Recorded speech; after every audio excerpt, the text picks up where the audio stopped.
Nobody ever sat you down in school and explained how money actually works. You spent years memorizing dates, formulas, and definitions that barely show up in real life. You learned about ancient wars, chemical reactions, and cell biology. But the moment you stepped into adulthood and had to manage rent, debt, savings, and investments, you were completely on your own. That silence wasn't an accident. Because the truth is, most people don't really understand money at all.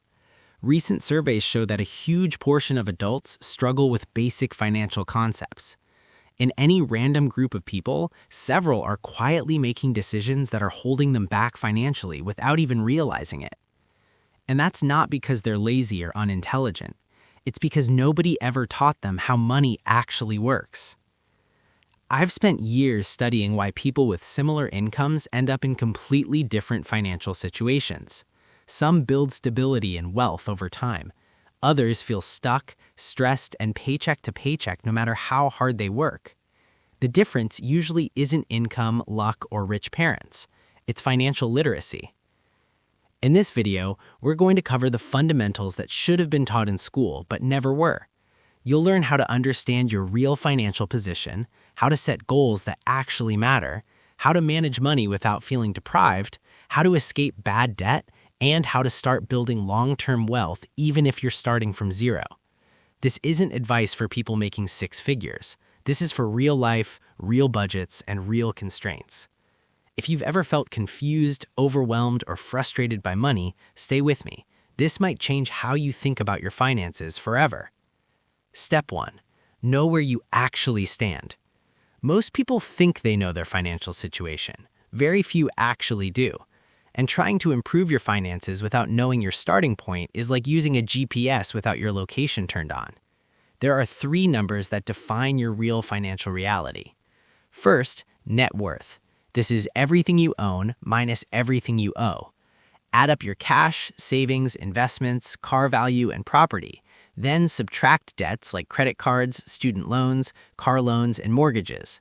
The number you're left with isn't a judgment, it's just information. Many people are surprised to learn that a low or even negative net worth is common early in adulthood. What matters isn't where you start, but whether that number is moving in the right direction. Second, monthly cash flow. This is your income minus your expenses. Track everything for 1 full month. Every dollar in, every dollar out.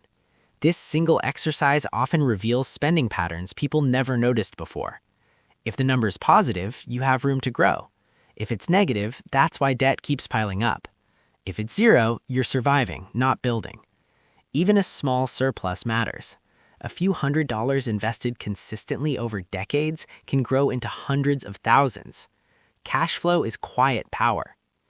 Third, financial runway. This is how long you could survive if your income stopped tomorrow. Take your liquid savings and divide it by your monthly expenses.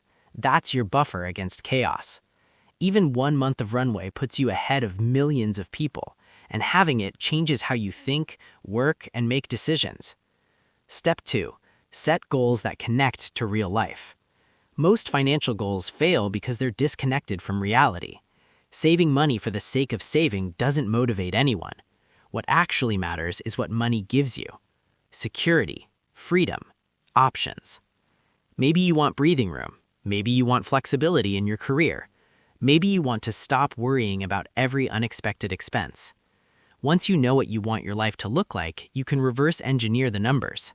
Strong goals are specific and realistic. Not save more, but save $10,000 in 18 months. Not get out of debt, but pay off this balance by this date. You also need goals across different timelines. Short-term goals build momentum. Medium-term goals shape your lifestyle. Long-term goals protect your future. Trying to chase everything at once usually leads nowhere. Focus beats ambition every time. Step 3. Budgeting that doesn't make you miserable. Budgets fail because people think they're punishment. A good budget isn't about restriction, it's about intention. You're not trying to spend as little as possible, you're deciding where your money should go instead of wondering where it went. Some people prefer simple percentage rules. Others want full control and assign every dollar a job. Some need hard boundaries to prevent overspending. The best budget is the one you can actually follow. What matters is accounting for reality, irregular expenses, subscriptions, maintenance, and fun. Yes, fun. A plan with no enjoyment never survives. A smart budget adapts. If something isn't working, you adjust the plan instead of quitting entirely. Progress comes from consistency, not perfection.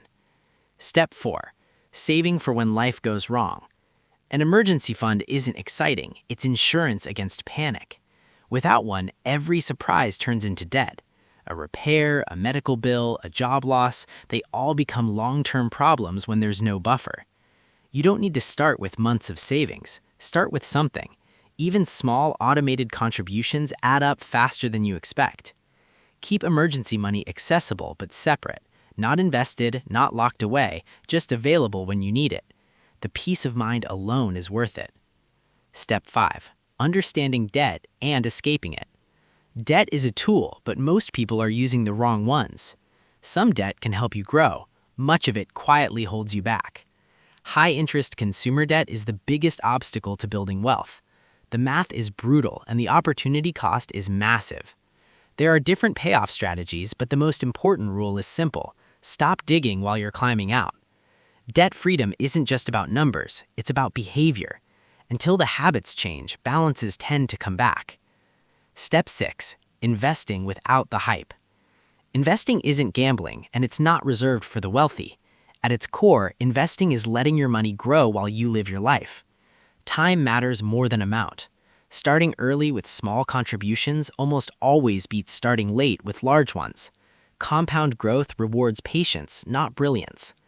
For most people, simple, diversified investments outperform complicated strategies over the long run. Boring works. Market drops are scary, but they're also part of the deal. Long-term investors learn to see volatility as normal, not dangerous. Step 7. Big decisions that shape your future. Cars, homes, and lifestyle choices quietly determine your financial trajectory. Expensive transportation can delay wealth by decades. Buying a home too early or too often can drain flexibility.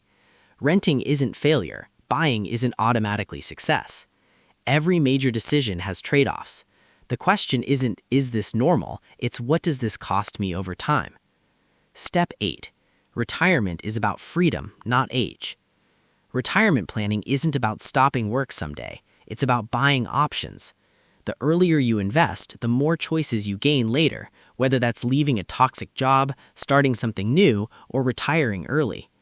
You don't need to do everything at once. Start small, automate, increase contributions as life allows. The real risk isn't market crashes, it's waiting too long to begin. The final piece, systems beat motivation. Willpower fades, systems last. Automate what matters, track progress occasionally, not obsessively. Adjust when life changes instead of giving up. Wealth isn't built in dramatic moments, it's built quietly through small decisions repeated for years. You already have the information. The only thing left is action. Your future isn't shaped by what you plan to do someday, it's shaped by what you do next.